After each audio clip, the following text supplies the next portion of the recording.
Upton, New York. The preceding signal was a test of the No All Hazards radio public warning system on station code 35 from New York City.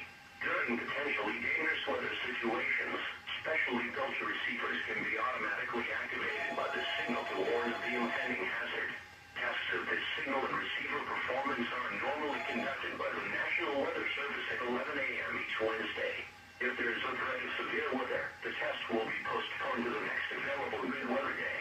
Reception of this broadcast, and especially the warning alarm, will vary at any given location.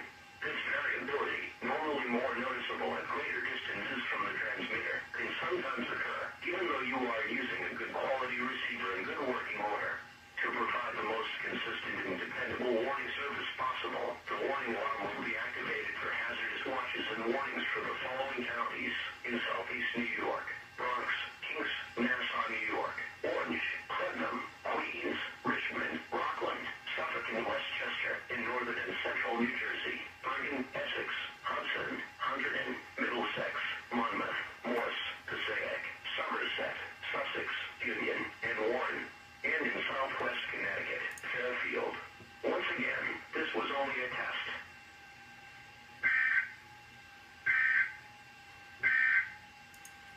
Here is the latest weather map discussion.